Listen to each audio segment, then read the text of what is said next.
Je potrebné venovať sa rozvoju a byť oddaný tomu, čo milujete. To znamená tvrdo pracovať pri budovaní stabilného vzťahu. Samozrejme je potrebné zdieľané dávanie so zameraním na rovnováhu vo vzťahoch. Vzájomná pomoc a podpora posilní vaše puto. Vďaka tomu vás čaká úspech v láske, oslava toho, čo vo vzťahu existuje.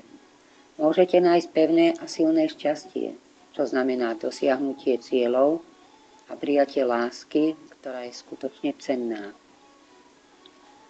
Vzájomná podpora posilňuje vzťah, robí ho silným a stabilným.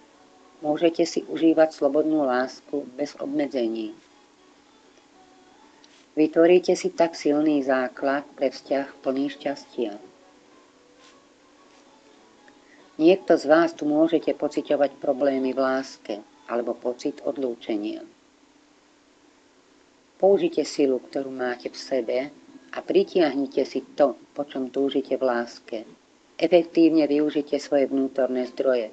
S láskou v srdci si môžete vytvoriť požadovaný vzťah. Pritiahnite si emocionálnu stabilitu a schopnosť ovládať pocity v láske. A vďaka tomu vás čaká porozumenie a múdrosť pri riadení svojho vzťahu usporiadaným spôsobom. Niekto z vás ste však nespokojní vo svojom vzťahu. Cítite smútok alebo nespokojnosť. Je dôležité pozrieť sa na svoje vlastné emócie a zvážiť, čo si skutočne želáte. Zdá sa, že máte optimistický pohľad na existujúce problémy, je však dôležité použiť vašu inteligenciu na sebavedomé podstupovanie rizík pri riešení problémov.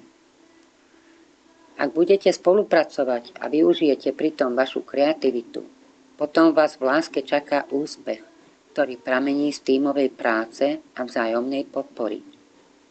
Zažijete vrúcnu lásku a vzájomnú starostlivosť jeden od druhého.